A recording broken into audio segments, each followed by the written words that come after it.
everyone, Adam here, and this is what I've watched in March. It's just a quick overview of what I saw this month. Alright, let's get started. So, on the 4th of March, I watched Creed 3. Okay, the synopsis is, after dominating the boxing world, Adonis Creed has been thriving in both his career and family life. When a childhood friend and former boxing prodigy, Damian Anderson, resurfaces after serving a long sentence in prison, he's eager to prove that he deserves his shot in the ring.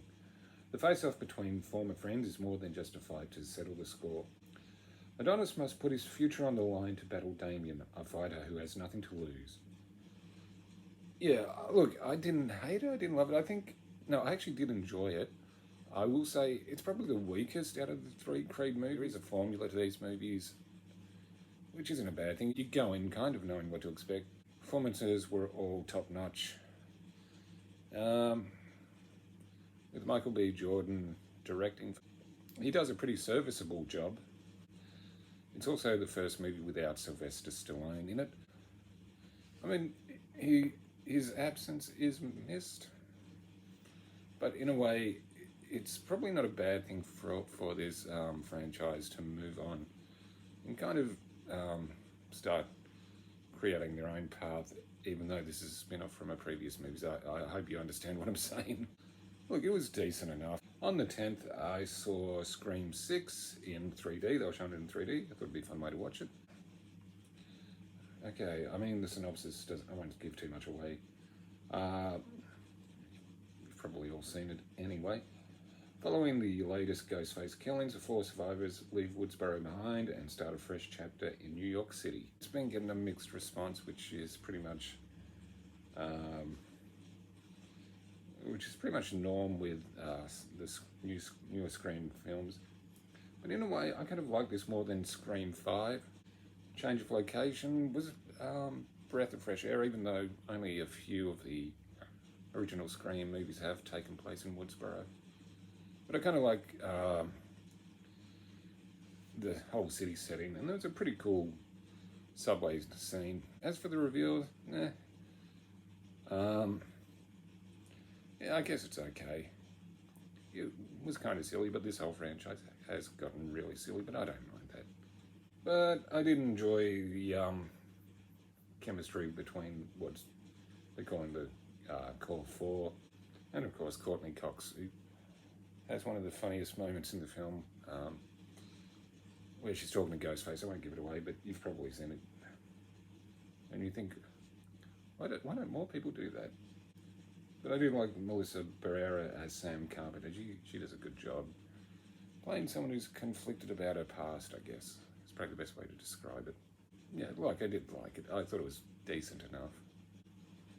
On the 12th of March, I watched 65. This is a sci-fi movie. Here's the synopsis for this. 65 million years ago, a prehistoric Earth had a visitor. After a catastrophic crash on an unknown planet, pilot Mills quickly discovers he's actually stranded on Earth 65 million years ago. Now, with only one chance at rescue, Mills and the only other survivor must make their way across an unknown terrain riddled with dangerous prehistoric creatures in an epic fight to survive. I thought I was going to like this more than I did. It has stuff I like in it, spaceship and dinosaurs. I don't know. There's just something, I don't know why I couldn't get into it. I mean, there is a fun concept, and I thought Adam Driver as a lead did a pretty decent job. To me, it just falls somewhere in between. It was one of those movies I thought I was going to like more than I did. But don't get me wrong, the special effects were great. And yeah, there's an interesting premise there too. But I don't know why I just couldn't get into it. I did do a quick review on it. There's also some cheesy puns in there if you want to check it out. On the 17th, I watched Pearl. It finally got a cinema release here, about a year after everywhere else. As most people know, have seen this. This is the prequel to X, set in 1918. The extraordinary origin story. Trapped on her family's isolated farm, Pearl must tend to her ailing father under the bitter and overbearing watch of her devout mother. lusting for a glamorous life like she's seen in the movies. Pearl's ambitions, temptations, repressions all collide in the stunning, Technicolor-inspired origin story of X's iconic villain. Of course, as most of you, Mia Goth also played the crazy old lady in X. I mean, it is well directed and has quite an interesting look, taking place on the farm we saw in X, with Pearl not able to leave the farm and just wants to be a dancer. And kind of things I didn't expect to see in a prequel to X, which isn't a bad thing. It is surprising in a way. Yeah, but I will say I did enjoy Mia Goth. Actually, that sounds dirty, I'll rephrase that. I did enjoy Mia Goth's performance. I mean, I think it's decent. Like I said, I did prefer X, but it certainly does have its moments, seeing the origin of how Pearl became, well, pretty much a psycho. On the 19th, I watched Shazam! Fury of the Gods, obviously the sequel to Shazam, and the plot is Billy Batson and his foster siblings, who transform into superheroes by saying Shazam, are forced to get back into action and fight the daughters of Atlas, who they must stop from using a weapon that could destroy the world. I gotta say, I didn't mind this one. It does have some entertainment value, even though the DCEU is pretty much going bye-bye. But you know, I didn't mind this one. I'm still going to watch all the DCEU films, even when they reboot it. But I kind of had a bit of fun with this one. The special effects were decent. The performances were pretty good as well. I did like Helen Mirren as a villain. She was pretty entertaining. And so was Lucy. Lucy Liu was good too. It's one of these ones, it's not awful, not great, but it does have some entertainment value. On the 24th, I watched Dungeons & Dragons: Honor Among Thieves. This was an advanced screening they were having here. I thought I'd check it out. Just for the record, I've never played Dungeons & Dragons.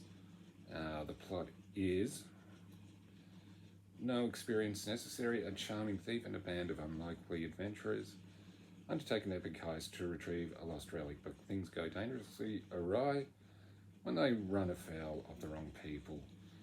I will say, I thought it was just average.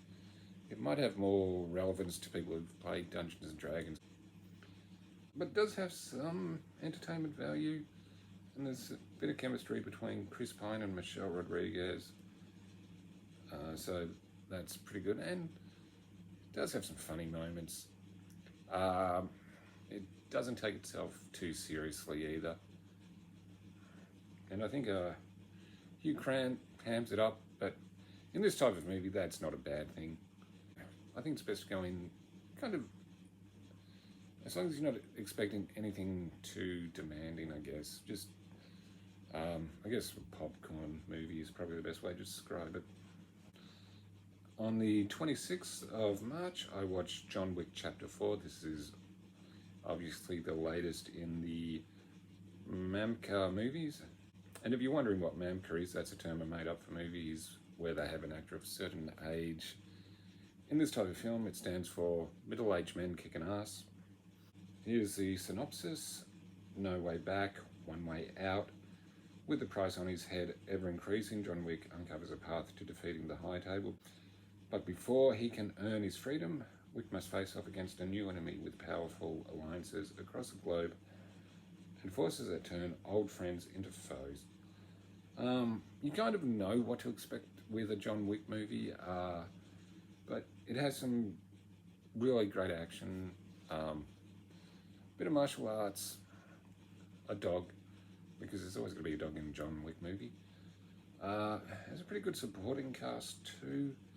Donnie Yen, he was a standout. Bill Skarsgård as the main villain, Ian McShane as usual, Lawrence Fishburne, the late Lance Reddick, Clancy Brown, so it's got a really good supporting cast. And Keanu Reeves does a pretty good job. He's a man of few words, which really suits the character in this. Yeah, so I did enjoy this. I think the John Wick movies have been probably the most solid modern day action franchise so far. I haven't been disappointed by any one of them. Alright, let us know, have you seen any of these? What did you think of them? Like, comment, subscribe. I'm Adam, and I'll see you again soon.